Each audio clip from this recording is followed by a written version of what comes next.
Suami suruh isteri dia buat sesuatu yang menyalahi syariat. Kita dah sebut dah dulu. Ingat balik yang kita sebut dulu. Boleh patuh tak? Tak boleh patuh. Tapi ustaz, dia paksa ustaz. Dia suruh saya buat yang bukan-bukan. Saya tahu ustaz, hukum tu tak boleh. Tapi bila dia paksa sungguh-sungguh sampai ada satu ugutan, bukti banyak ustaz. Bukti banyak, siap dengar rakaman. Oh, ni buat report. Pasal ada bukti dah.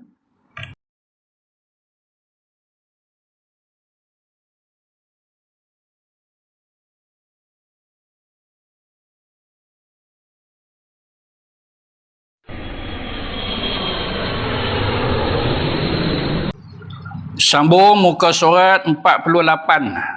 Tajuk baru. Jangan menuruti isteri di dalam perkara yang menyalahi syariat. Maka sangatlah besar kesalahan dan kejahatan pada pandangan Allah Subhanahu wa taala daripada pekerjaan lelaki yang mengikut kata isterinya di dalam perkara yang menyalahi syariat. Sebaliknya dalam perkara yang patuh syariat, maka itu dialu-alukan. Itulah yang sebenarnya. Apa dia? Patuh kepada syariat. Sama ada daripada pihak lelaki atau suami itu, maupun daripada pihak si isteri. Patuh syariat saja, maka ikut. Siapa pun, suami ke, isteri ke, anak ke, dah anak cakap betul. Anak cakap lepik ni ayat Quran ayah. Siapa lagi daripada anak? Yalah anak ke bawah lah, cucu cicit pun. Hamba. Cerita kalau dulu lah ada hamba sahaya, hamba abdi. Betul tak dia yang dia cakap tu? Betul?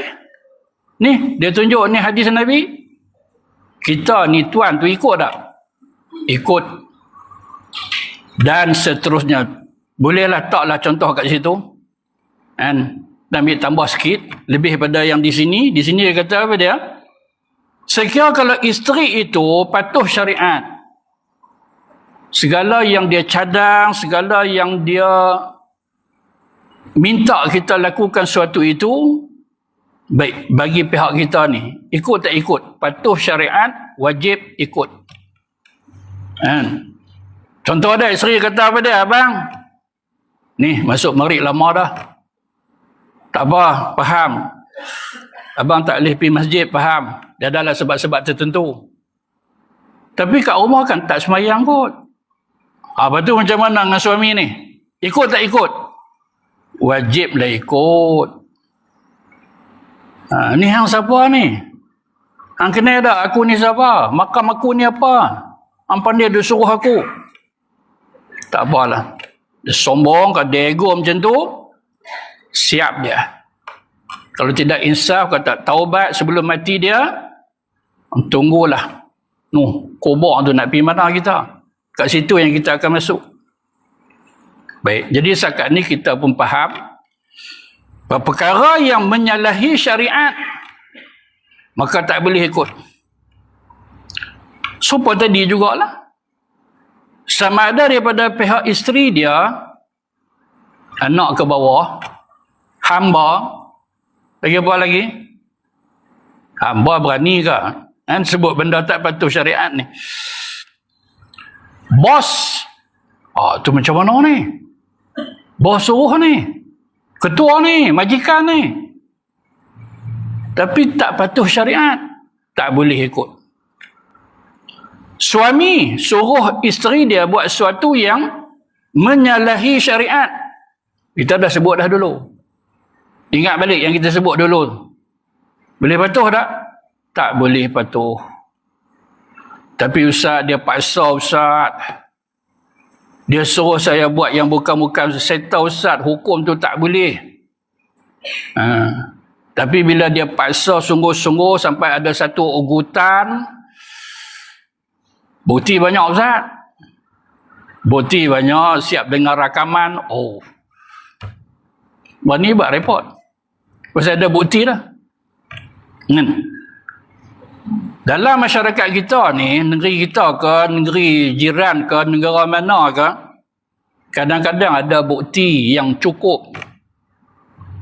Tapi tak berani buat report. Sebab-sebab tertentu. Sungguh. Yang buat report pun tak larat kita dengar. Yang keluar dalam akhbar, berita, tak larat dah yang kita nak baca, yang kita nak dengar. Yang tak masuk tu lebih pada tu. Sungguh.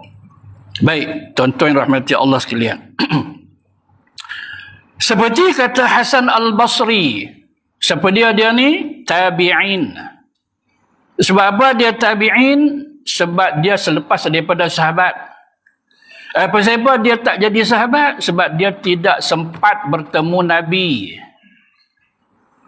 Oh, kalau macam tu kita pun tabi'in lah. Oh, sebab kita tak dan tengok Nabi. Oh, sonok Ustaz. Terima kasih Ustaz. Baru saya tahu saya tabi'in. Tabi'in ni betul dia tak sempat jumpa Nabi, tapi sempat jumpa sahabat.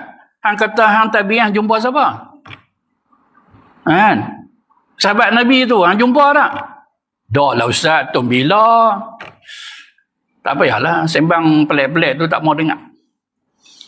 Jadi makna kat situ definisi tabi'in, mereka yang sempat bertemu dengan seorang sahabat pun dah cukup dah.